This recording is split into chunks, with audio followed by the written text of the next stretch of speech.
আসসালামু আলাইকুম দর্শক, আমার চ্যানেল ইউনিক রেসিপি বাই সোনিয়াতে আপনাদের সবাইকে স্বাগতম। আজকে আমি আপনাদের সাথে মাছের ডিমের মজাদার একটি রেসিপি শেয়ার করব, আর সেটা হলো মাছের ডিম ভুনা। আশা করছি আমার আজকের এই সহজ এবং মজাদার রেসিপিটি আপনাদের ভালো লাগবে। চলে যাচ্ছি মূল রেসিপিতে। মাছের ডিম রান্না করার জন্য এখানে আমি একটা মাছের ডিম নিয়েছি। এখানে 2 পিস মাছের ডিম আছে। এখন চলে যাচ্ছি রান্নাতে। ডিমগুলো রান্না করার জন্য আমি একটি প্যানে 1/3 কাপ পরিমাণ তেল দিয়ে দিয়েছি। তেলটা হালকা গরম হলে এতে দিয়ে দিব 1 কাপ পরিমাণ পেঁয়াজ কুচি।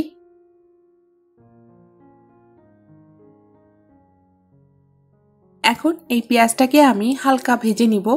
এই পেঁয়াজগুলোকে বাদামি করে ভেজে নেওয়ার কোনো দরকার নেই। পেঁয়াজটা যখন হালকা সফট হয়ে আসবে তখন এতে আমি বাকি মশলাগুলো যোগ করব। এই মাছের ডিম রান্নায় পেঁয়াজের স্লাইসগুলো আস্তই থাকবে, একদম গলে যাবে না। পেঁয়াজটা হালকা নরম হয়ে আসলে এতে যোগ করে দিব 1/2 চা চামচ রসুন বাটা, 1/2 চা চামচ আদা বাটা, 1 চা চামচ লাল মরিচের গুঁড়া, 1/2 চা চামচ হলুদের গুঁড়া, 1/2 চা চামচ জিরার গুঁড়া, 1/2 চা চামচ ধনিয়ার গুঁড়া, স্বাদ মতো লবণ। এখন অল্প পরিমাণে পানি দিয়ে আমি মশলাটাকে ভালোমতো কষিয়ে নিব। মশলাটাকে ততক্ষণ পর্যন্ত কষাতে হবে যতক্ষণ পর্যন্ত না মশলার তেলটা ওপরে ভেসে ওঠে। মাছের ডিম রান্নার জন্য মশলাটা কষানো হয়ে গেছে এবং তেলটাও ওপরে ভেসে উঠেছে।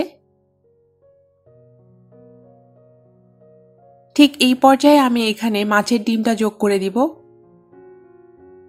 এখন মাছের ডিমটা দিয়ে আমি ঢাকনা দিয়ে ঢেকে দিব এবং অপেক্ষা করব নিচের পাশটা হালকা হয়ে আসা পর্যন্ত, কারণ মাছের ডিমটা এখন বেশ সফট। এখন যদি আমরা এটাকে বেশি নাড়াচাড়া করতে চাই তাহলে এটা ভেঙে যাবে। নিচের পাশটা হলে তারপর ফিরে আসছি এবং এর মাঝেও মাছের ডিমটা কষানোও হয়ে যাবে। মাছের ডিমের এক পা শক্ত হয়ে গেছে। এখন এটাকে আমি উল্টে দিচ্ছি।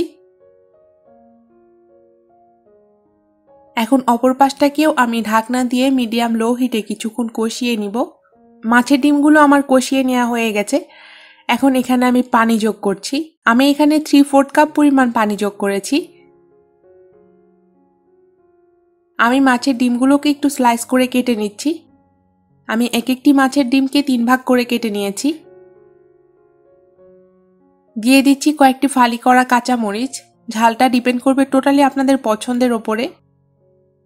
এখন এই মাছের ডিমটাকে পরিপূর্ণ রান্না হয়ে আসা পর্যন্ত অপেক্ষা করব। আমি এটাকে ঢাকনা দিয়ে ঢেকে দিচ্ছি। মাঝে 2-1 বার মাছের ডিমটাকে একটু উল্টে পাল্টে দিবেন, তাহলে মশলাগুলো মাছের ডিমের মধ্যে ভালো মতো ঢুকে যাবে।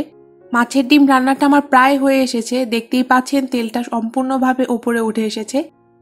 এখন আমি ওপর থেকে ছড়িয়ে দিচ্ছি ধনেপাতা কুচি। ধনেপাতা কুচি দিয়ে আমি এটাকে আরও 2-3 মিনিট একটু দমে রাখবো। এরপর চুলা থেকে নামিয়ে পরিবেশন করব। মাছের ডিমের টেক্সচারটা দেখে হয়তো বুঝতে পারছেন আমি কেমনভাবে মাছের ডিমটা ভুনা করেছি। মাছের ডিমটা এখন খাবার জন্য একদম রেডি। এখন এটাকে আমি সার্ভিং ডিশে পরিবেশন করছি। আশা করছি মজাদার এই সহজ রেসিপিটি আপনাদের ভালো লেগেছে। ভিডিওটি ভালো লাগলে ভিডিওটি লাইক, শেয়ার এবং কমেন্ট করবেন। আমার ফেসবুক পেজে লাইক দিবেন। আমার ফেসবুক পেজের লিঙ্কটা কিন্তু ডেসক্রিপশন বক্সে দেওয়া থাকে। আল্লাহ হাফেজ।